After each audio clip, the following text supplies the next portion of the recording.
ইসলামী ছাত্র শিবির বাংলাদেশে ছাত্র অঙ্গনে শিক্ষা প্রতিষ্ঠানে আল্লাহর এক নিয়ামত, আলহামদুলিল্লাহ বলেন। এই নিয়ামতের কাছে, ইসলামের কাছে আসতে না পারে সেজন্য বলা হয় মৌলবাদ আর সন্ত্রাস। শিবিরের কাছে আসতে না পারে সেই জন্য বলা হয় এরা হাত কাটে আর রক কাটে। আমি বলি এই কথাটা হলো একটা চালাকি কথা।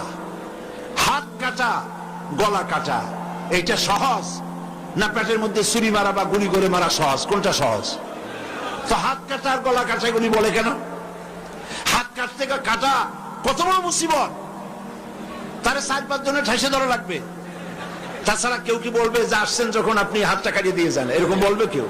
4-5 জনের ঠাইসা ধরবে, মুখের মধ্যে গামছা ভরবে, তারপরে হাত কাটবে বা রক কাটবে, পায়ের রক হাতের রক এভাবে কাটবে। এত ঝুঁকি নিতে যাবে কেন?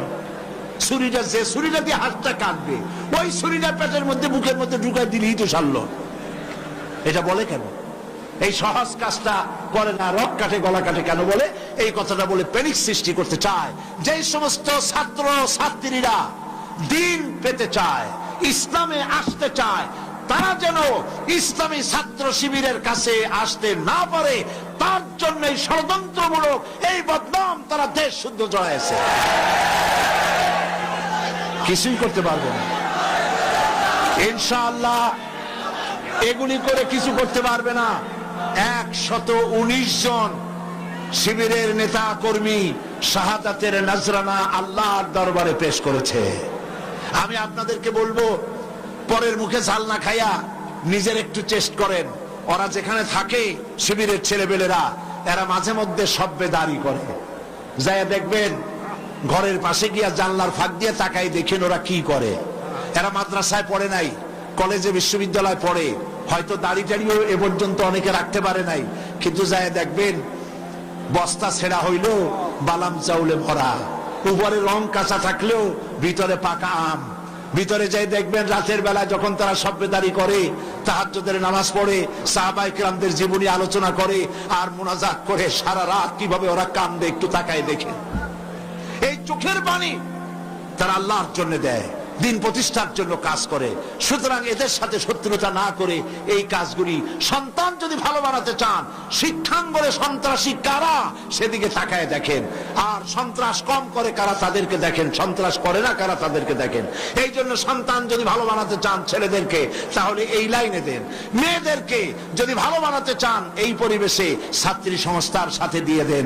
আল্লাহ পাক আপনার মেয়েকে ভালো পথে রাখবেন, ছেলেকেও ভালো পথে রাখবেন। আল্লাহ যেন তৌফিক দান করেন, বলেন আমিন। প্রিয় ভাইয়েরা, আমি আর লম্বা করব না, যেহেতু লক্ষ লক্ষ মানুষ এসেছেন, প্রায় 3-4 কিলোমিটার জুড়ে মাহফিলে লক্ষ লক্ষ নারী পুরুষ বসে আছেন। বেশি রাত করে ছাড়লে আপনাদের যেতে কষ্ট হবে, সেজন্য আমি আর লম্বা করতে চাই না। আমার শেষ কথা হচ্ছে এই যে আমরা যেন ইসলামের রাস্তায় থাকতে পারি, সেজন্য আমাদেরকে সংগঠনভুক্ত হতে হবে। লা ইসলামা ইল্লা বিল জামাত, সংগঠন ছাড়া ইসলাম চলতে পারে না বলেছেন হযরতে ওমর রাদিয়াল্লাহু তাআলা আনহু। সেই জন্য একদিন তাফসীর শুনলে হবে না, 5 দিন তাফসীর শুনলে হবে না, তাফসীর পড়তে হবে। কি কি তাফসীর পড়বেন একটু পরে বলছি। আমি সকল ভাইদেরকে অনুরোধ করব, আপনারা কোরআন শরীফ পড়ুন, হাদিস শরীফ পড়ুন। এই যে দেখেন বিশাল বই মেলা বসেছে, এই বইয়ের দোকানগুলিতে তাফসীর এসেছে। তাফসীরুল কোরআন বিশ্বজোড়া শ্রেষ্ঠ তাফসীর, আলহামদুলিল্লাহ বলেন।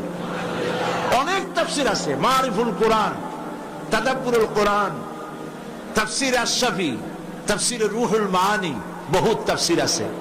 যেই তাফসীরটা পড়লে পরে জীবনকে, ইসলামী আন্দোলনকে বোঝা যায়, ইসলামী আন্দোলন অনুযায়ী চলা যায়, তার নাম হলো তাফহিমুল কোরআন। নাম কি বলেন? সেই তাফহিমুল কোরআন এখানে পাওয়া যাবে। আর একজন শহীদের লেখা তাফসীর, সৈয়দ কুতুব শহীদ রাহমাতুল্লাহ আলাইহি, আল্লাহ তাকে জান্নাতুল ফেরদাউস নসিব করুন, সবাই বলেন আমিন। ফি জিলালিল কোরআন তার তাফসীরের নাম। ফি জিলালিল কোরআন বর্তমান বিশ্বের অন্যতম শ্রেষ্ঠ তাফসীর দোকানগুলিতে পাওয়া যাবে। তাফসীর খরিদ করুন, পড়াশোনা করুন, ইসলামকে জানুন, কোরআনকে জানুন, হাদিসকে জানুন এবং দিন নিজের জীবনকে সমৃদ্ধ করুন। আমরা মুনাজাতের দিকে এগিয়ে যাচ্ছি। মুনাজাতের জন্য যত মানুষ যিনি যেখানে দাঁড়িয়ে আছেন সব এক মুহূর্তের মধ্যে বসে পড়ুন।